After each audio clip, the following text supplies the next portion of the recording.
Moi, je pense que Bakulutu, et c'est que là, il y a une minute, on va bien mais la champagne. Na ba confesseur religieux ba ba bana banda omona musika. Donc biso biso eloko ya malamu te ko bima kuna. Félix a concédé seni na été. Félix a kosala tout pour na deuxième mandat. A ko mema corruption la Félixie congolais. Tout que na miroir, c'est tous les hommes.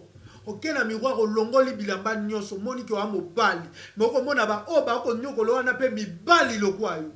Qu'est-ce que tu t'es dit? La proposition sortie de crise. La proposition ya réforme ya seni no benga moko deni moko kadima. Donc est-ce qu'on a révolution? Biso na bango to ke na révolution. Pour ça to ke na dialogue eza mabe pour to ke dialogue kana ba nyamuleki. To dialogue kana bato baza illégitime. Bato baza illégitime. To dialogue kana bato FC so basa 18 ans o bolinga ba distraire biso to tinda bato te to bimana nzela pour ba ke na dialogue ba ke poste. Lettre ya bato FC sana balingi to ke na dialogue pour ba ke zo poste. Le Kimbangiste a été créé pour déformer le message à Papa Kimbangu. Bon, aussi, Kimbangu le roi Molimo Mosantu, pour biso ke bato lobe ba bato balobe. Ce qu'on soka azali Molimo Mosantu, tango bango baloba ki ke Kabila azali la prophétie l'accomplissement de la prophétie de Simon Kimbangu, c'est que va pécher contre cet esprit. Ils sont maudits. Donc pour montrer déjà il n'y a pas la vérité dans ça. En 2023, ceux qui peuvent congolais au télématé, beaucoup mona batoyi de personnes ba ko sala ba campagne na kata l'église Kimbangiste. C'est une église oyo elo mota malonga e bimaka na église Kimbangiste. Nini ba ozanga po ba bengana général wana peto mona ke le général Mwisa Chimera ba longolier. Mais bazo koka ko bengana était pourquoi? Parce que l'état de siège état de siège état d'enrichissement de militaires. Balongola ba groupe armé wana batika ko kango to kangi mutu na munduki. Aujourd'hui nous savons que na l'est mboka Congo ba tutu ba koma na munduki na bango pour ba se défendre contre les Nyamulenge. Si ko bilo ba komi ko désarmer ba congolais kuna ça bon mettre paix, bon désarmer ba congolais bo tika ba Nyamulenge na ba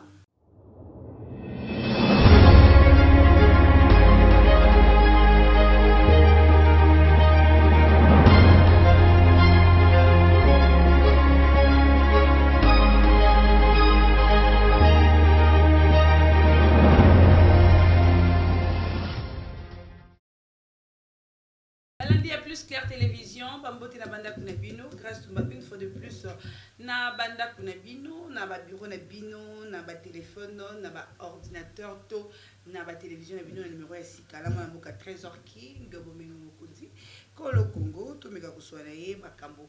Oyo ezali kopesa passe na mitu ya bakongomani nyonso. Na tondi vraiment aux hommes de ma caméra na kombo ya papa la yombe, pe na coordonnateur na nga Opi Mafuiku, pourquoi pas aussi à toi Simo Bakalate na SP Pova passeport rouge.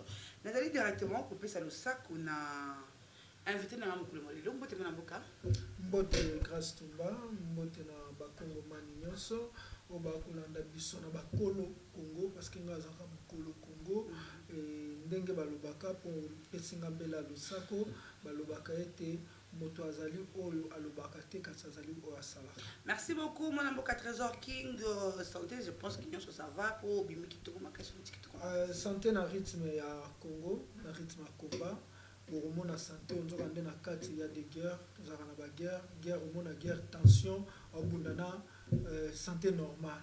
Ok kuna o santé maladie malaria obunda na nini bodo nzoto yo malgré mon homme eza na guerre na kati auto sauver Congo pour peut sauver banzoto. Merci beaucoup Trésor King Bukele la minute otobi actualité kayi mikolo oyo ezali makambo ya seni to mona ki ba confession religieuse quelques confessions religieuses ba kenaki kotika kombo ya candidat ya président ya seni na l'Assemblée nationale mais mokolo malobi to moni sous lettre moko circulé ya FCC o babi que non bango ba ko mandater mutu moko te na seni baboyi monsieur que ezanini c'est ni amouti kaka ya UDPS to ya union dite sacrée ou bien ezandengeni de konanga grâce tumba ebi que nga sala combat sécurité nga tikala congolais na tikala constant na combat nanga parce que combat nanga zaka ya libération ya Congo na maboko ya impérialiste, na maboko ya néocolonialiste, na maboko ya occupant. Eza impérialiste, eza ba mindele o ba kota biso ba décida serdiama na biso pe ba sala ba masque na bango otobengi ba occupant. Ba comprendre que ce ba yé lokola droit de l'homme yé droit de l'homme bango ba to ba sala kango fo africain bunda entre ba africain. Et na koki ko longola komba wana tena ke nango na komba seni. Na loba toujours tango to kende na seni to ke ba élection. Giza report au yota candidat président de la République. Moïse Nya Rouga report au yota. Robert report au yota. C'est que combat na occupation on a tiango. Il faut pas mêler trop de combats. Tantôt tu es dans l'occupation, tantôt de politisation, seni, tantôt. Moi je pense que Bakulutu et ce gars là na minute on va bien abuser tantôt mais la champagne. Parce que na ba confesseur religieux ba bana banda au mona musika. Tabo biso et loko malamu te ko bima kuna. Félix a concédé seni na été. Félix a kosala tout pour na deuxième mandat. A même corruption la Félixi pour que la tozaki na la Kabylie de l'autre la Chilomboli. La Chilomboli et comme même corruption politique à la troisième mandat. Mais Sonic a foutu l'a dit. Un pasteur l'a amené $50,000 et il dit. Il a dit, tu vas comprendre que 15 ans, mais il y a un mouton à Bokoloba. Pour n'a pas voté, moutumoko. Donc ça veut dire que Kanya Keko Tambola. Moi je pense qu'il n'a pas bilo quoi boye. Justice c'est nous sommes dans un pays oyo mboke zaka passe mpiaka me ba dirigeant bazaka riche. Richesse à Congo ba yeba kona ba dirigeant ngo ba yeba kona peuple te. So ngo yeba ke Congo za mboke za diamant, mboke za minéraux mona mwasi mama Denise na diamant na kingo. So ngo yeba mboko ke or ezali, mona Félix Tshisekedi na montre or. So ngo mona mboko coton ezali, mona Félix Tshisekedi la petite feste ya talo ya coton. Pour mon caoutchouc ça libre mon ba piné ya mituko ba otambo na ngo. Donc bango moko ka na vie na bango déjà ezo la kisabatu bomengo ya Congo. To ba tambola na Congo na bomengo tu ya Congo na ba vie na bango. Et les Congolais le quoi to za ka ba zoba ba la kila biso mabe na distraction. Nde toko souffrir. Moi je dis à tous les Congolais boka soni na bino. Vous en avez Congolais tout qui dans un miroir, c'est tous les hommes. Ok, dans miroir, au longo li bilamba nyonso moni ki wa mobali. Mais au mona ba o ba ko nyoko lo wana pe mi bali lo kwa yo. Qu'est-ce que tu t'es dit? Pour ngana za moi c'était ngana za mobali. O ko nyoko la nga pe ye mobali. Police ko boka gaz mobali pe lo kwa ngai. Qu'est-ce qu'on s'est dit? Mais il y a za poulousu. Merci. Ce qui a za poulousu nga za peuple. Aza moto na moto aza mosalane tozongi na makambo asi. On a dit que c'est niwana, je pense que la loba merci nzambe ko atindela nga kuluto le bolocho na komba au point liboso j'ai été mal vu na ba bino bozana king bobi ke trésor king azaki mal vu soko loba makambo mboka yeboye parce que banga trésor king a kota na ba idée na bango. Moi j'ai appelé tout le jeune parce que dans la vidéo mon ça là je dis oui à la révolution non aux élections en 2023. C'est qu'on était à Bakulutu parce que non qui va réunion comme il a la mouka réunion.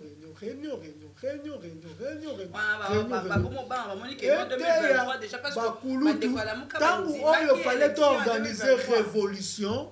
Bango bande ko lukabasa ba proposition en proposition ça te ka olamuki boye proposition ko ça proposition tu bomone proposition ya sortie ya crise au président Martin Fayulu sala kango proposition ya réforme ya seni eza mutu oko gaspiller belé que physique omona ke mutu soki o sala azotambwisa mutu na mingi suka koma na ba perte ya mémoire na banini mais physique ezelo mususu.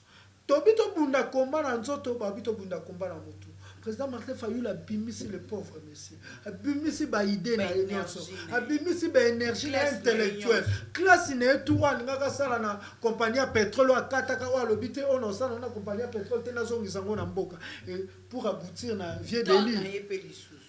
Tant na ye wa ko ya bata biso. Vraiment. organiser révolution suka yoko suka na Denis Kadima. Et moi j'appelle la proposition sortie de crise, la proposition ya réforme ya Seni no benga moko Denis moko Kadima. La sortie de crise c'est Denis, ya réforme ya Seni c'est Kadima. Dans les propositions Denis Kadima. To yena makambu ya FCC. FCC veut distraire les gens. FCC ça na posa ya dialogue pour maintenir Babylone ou asala nini aibaki. Et puis que c'est aucune élection de Félix Alobi et que Félix a joué deuxième mandat sans FCC, biso FCC toza livré. Parce que lelo oyo nini azwa ki wana ezaki na FCC na kati. Mais M6 oti aka na ba relation malamu yena Kabila parce que bango bazaka na moto moko esangisa bango za Paul Kagame. Mais biso oyo tokeli banda c'est que esengeli tokende na dialogue wana toyeba Seni ekomemisa mandeni soki Félix muta zui pouvoir biso toza protéger ndengeni. C'est pas l'intérêt des Congolais au FCC Oluka. Alors que Oluka intérêt na ye mutu moko te na kata na obunde l'intérêt ba Congolais. Et bon tout moni pe ba l'église catholique na église Corps du Christ SCC ba ngopé ba boyi na ba. Moi je respecte trop bato catholique mais ba ebisa biso bakenda ko sa nini kuna. S'il vous plaît, bakenda kité, bakenda no ko sala no nini tango ba opona président Seni. Parce que bango ba yebaki que processus moko o ezwaki malonda o bango ba telemelaki eza même eloko o ebimisi Denis. Vieux Denis, pour exemple, nous avons vu sauter. Ben oui, monsieur Denis, oui, monsieur Denis. C'est pas notre ami. C'est pas notre ami. Un peu du respect. Notre vieux Denis.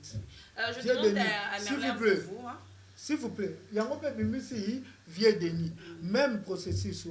Est-ce que l'église catholique est kokende na maponami sans que esenga ba changer na nous façon ya ko voter moto ya Seni wana soki ba changer ki façon elingaki emema ba lisu na libunga te mais bango basali na nzambe o bazana bwania ya mokili na ya likolo biso ku tozaka na bwania ya mokili na ba livre bango na bwania ya théologie bazwa na classe na bwania likolo toke ko retrouver bango kuna na kati pe la muka yepesi ba mukande bibo kusangisa biso après 2 mois tangu bakenda kikuna ba biso ba garde fou nini bazwa moi je pense moi trésor qu'il faut bien préciser la muka eko tika memo na ba 12 heures na ba pourquoi mais ba na binoté et là ils ont pas peur de vous tala ndeko au moins président Martin Fayulu batu babanga kete babanga kande peuple ou accompagné le président Martin Fayulu. Ceux qui président Martin Fayulu batu bando banga président Martin Fayulu mais toi bando sala na compagnie pétrole kuna mais déjà batu ba banga.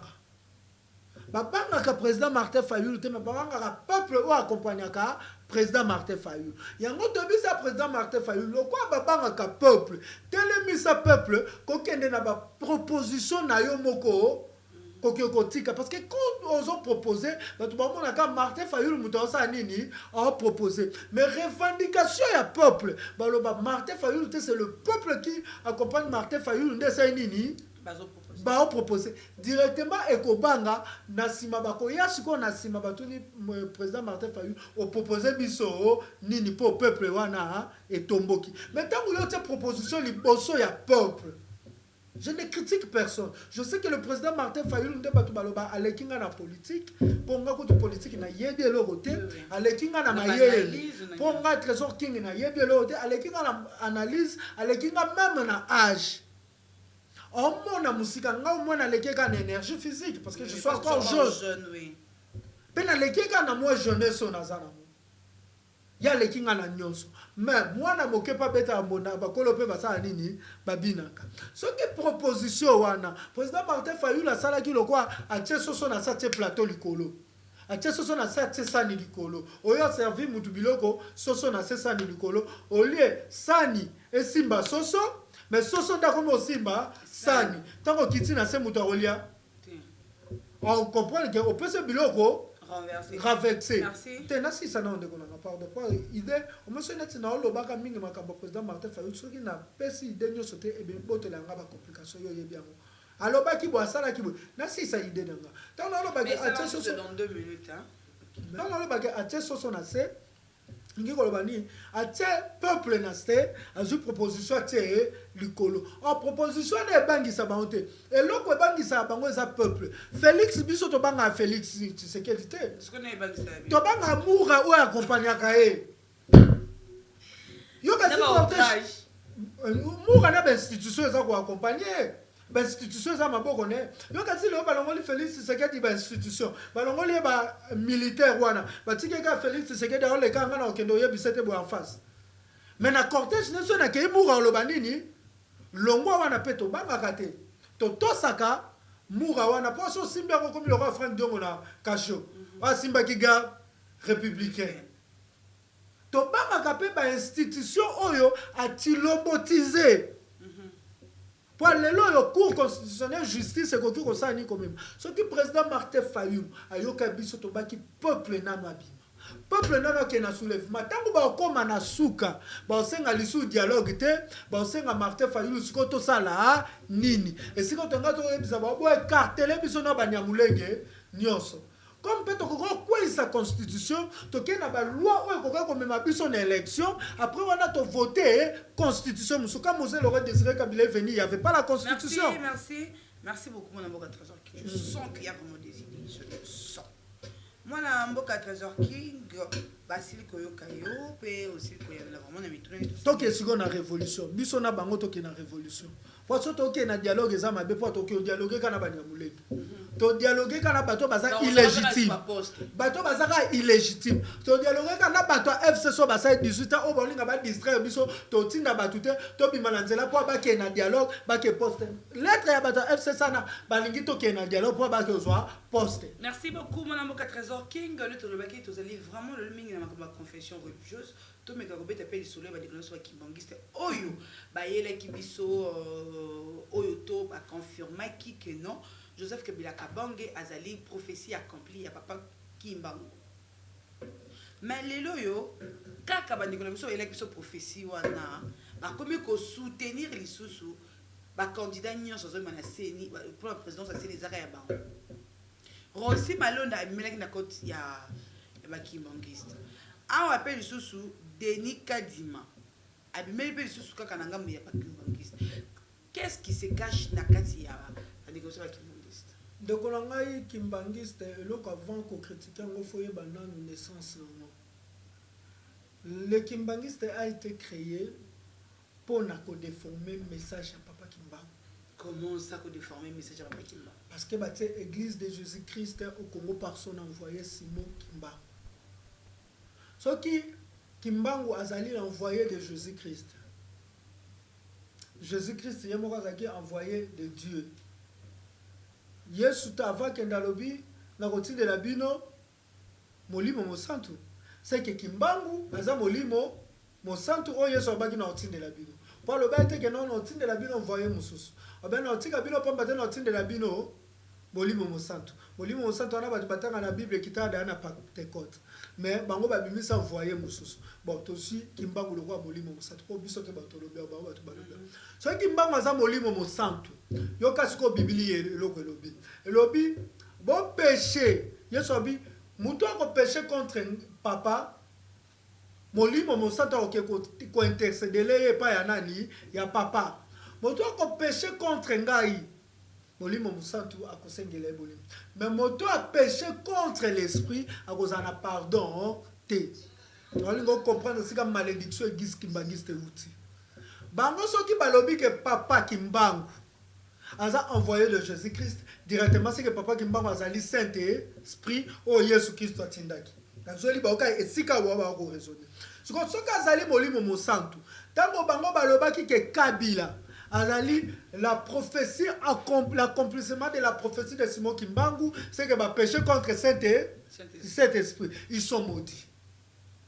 L'église kimbangiste a été créée pour accompagner le pouvoir en place. Bon, comment on est dans le pouvoir, mon côté, l'église kimbangiste a aussi aliana motonyos. L'église kimbangiste aliana bamindele. L'église kimbangiste aliana Mobutu.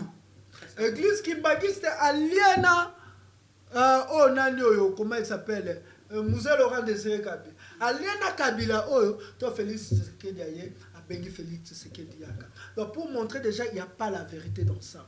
Pourquoi? Même Bibli yo ba batangaka Simon Kimbangu nani Simon Pierre plutôt Petelo Pierre Tangwaye critiquaki to ateyaki kaka bato na nzela te ateye même ba politicien Philippe azwaki mwasi ya ndekone alakise makambo kosala eza nini mabe Kimbangu abanga nani Pierre Petelo abangaki te ke bakata ye motu mais lelo Kimbangu ngiste biso nini ekobanga ba politicien te lobi bango bato babeke nani akoumela na pouvoir Kabila akoumela na pouvoir na umeli 18 ans c'est pas peur te aumeli te babaki akoumela bato bakolinga ete mais après ye bato bakoya bakoumela te bango lisusu bakenda kopesa lisusu Félix ba prophétie kaka bango lelo bakomosa lisusu Félix ba promesse Félix a prometaki bango oyo elobi nani presse penge tokobanga ba promesse à Félix tobanga ndenga akei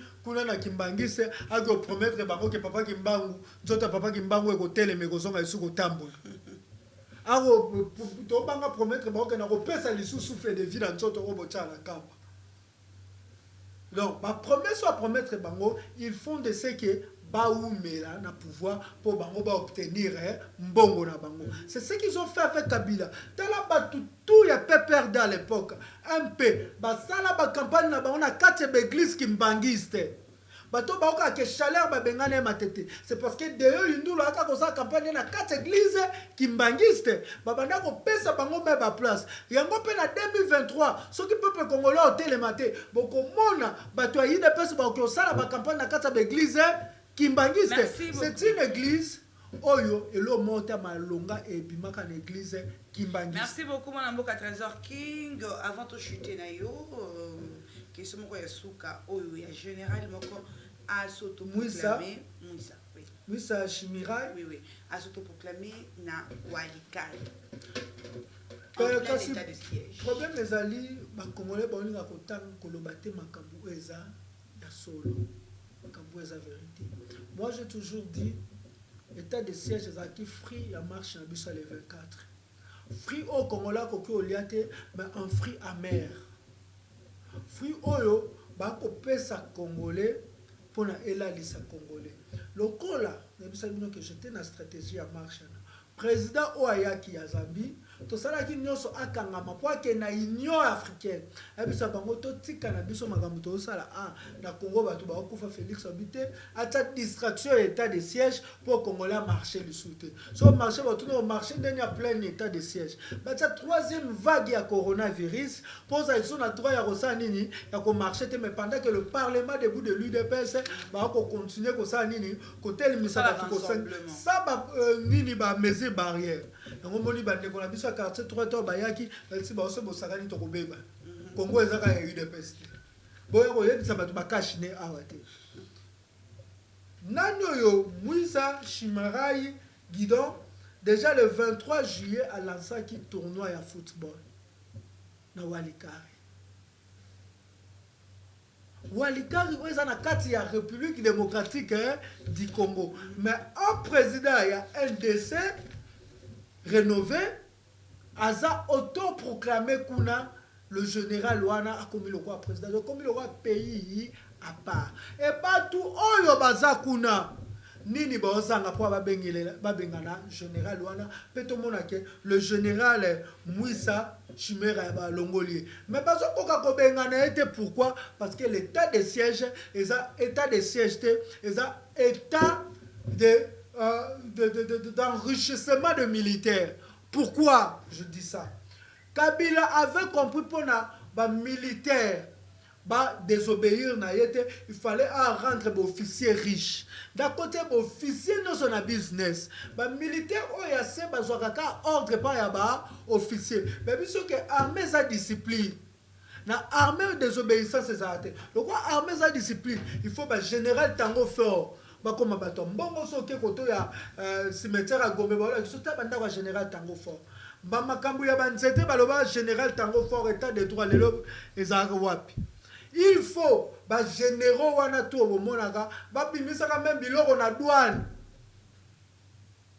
armée comme armée ya batu ya ba businessman wana siko botala Kabila mutakomisa bisobo soki président muso akoti c'est que ton coma babola c'est que faut obéir na Kabila tant que Félix Tshisekedi a yé na pouvoir à comprendre que non pour maintenir armée c'est parce que les généraux les officiers Kabila comme ça ba riche il faut rappeler comme ça ba généraux na ba officiers na riche nda zui bango tindi ba na est mboka Congo au monde ezaki ka ba oya tinda ki wana te aba c'est là ba généraux belé et c'est pour amasser de l'argent à niveau ya est ya mboka Congo c'est pas pour mettre la paix bango pe ba koma bato ambongo to ba koma bato ambongo ba koma toujours obéissance à Félix Antoine Tshisekedi parce que c'est grâce à lui to komi bato ya mbongo so ba kambono lo beza contraire ba prouver le contraire ba longola ba groupe armé wana batika kokango to kangi mutu na munduki aujourd'hui nous savons que na l'est ya mboka Congo bato tout ba koma na minduki na bango pour ba se défendre contre les Nyamulenge si ko bilo komi ko désarmer ba congolais kuna ça peut mettre paix, bon désarmer ba congolais botika ba Nyamulenge na ba arme. Imaginez, so ba moni arme na ndako no congolais ba bibi ba kange ba bibi mutoto kange na munduki. Kalmishkop, so nini balobaka. Kalmishkop ou 517. Oh bombe nucléaire. Oh nini, ba ko bimisala ba minduki mo ezakate na Congo. O to kange bango. Mais ba congolais wana, bona kisa parce que mutu nyoso faza na plaignant, ba plaignant nini ba ko bima. Tant ba ko kanga batu wana. Que mutu aza criminel mutu akotela ngani lelo na est mutu nyoso koma koluka aza na munduki pour ça nini à se défendre à défendre famille na à défendre libota na meilleure façon ya kozongisa munduki na est zaso est comme na sécurité mutu nyoso koya kozongisa munduki na ye. Merci beaucoup Trésor King que tu komi nasuka malgré les zaki muki makambolo bezaki belé OK makambolo ngako lobana o ezanga kiwana na pesi 2 minutes papa la yombe zuna Trésor King alo makambona makambola koko lobana 2 minutes c'était pour eza mozindo koleka océan eza monene koleka Afrique eza pe vaste mais là quand on koyebisa ba congolais lelo yo état de siège c'était une façon bongo na ndeni ba ko poussa ngo pour congolais lobate soko lobi ba état de siège ça c'est la paix c'était une façon ya ko sala ete ba distraire ba congolais eza le roi makambo basala ki to bengisi Robert à l'Assemblée nationale to bengisi Robert à l'Assemblée nationale to sursoir balobaki to sursoir non dossier ya Minembwe sursoir c'est pas annulé ti lelo bo tout na Félix Antoine Tshisekedi dossier Minembwe kenda wapi atikali na quelques années ndebe bakobandaka kosala ba prolongation ce peu prolongement ya état de siège so ba yena assemblée au 347 députés va voter sur 200 pour biso ba congolais tozala na distraction congolais atango ya kotelema si le jour au bazan état de siège na est à Congo bakoki ko sala pété cherchez votre paix car l'article 63 de notre constitution nous dit tout congolais a le droit de défendre son pays na nini agression extérieure botikate bino bato bo défendre Congo ba potola bino minduki na Nyamunya. Parce que tout le monde étranger minduki te ba boto la bilo minduki il faut voilà que ça ba que bilo pe boza ba zo ba te o ba oyabwe ba zo boto la bilo minduki parce que article 63 ba bisi biso te façon de défendre Congo ce qu'attend la façon minduki on fait quoi. Merci beaucoup. On défend le Congo. Ton numéro de téléphone 00243 82 381 18 51 ba le bateau Trésor King a bien peut ça ba tu minduki ngalo lo ba pona ko défendre Congo no lo ba te pona défendre pouvoir donc on défendre Congo contre ba agresseur et extérieur. Alors bien que toi soit minduki poto boma basoda. Mais Bobby, tout Congolais a le droit de défendre son pays contre l'agression extérieure. Tant que bango ba yana minduki puis total la bango. Merci beaucoup Trésor King Bukele, merci pour vous un jour la émission à contenu la télévision, vous continuez toujours à s'abonner, vous commenter, vous liker mes vidéos sur Facebook, laissez ma caméra tout na popola yombe na région Fidel Cordon Frico na micro de King Grâce Tumba. Je vous dis bye et au prochain numéro.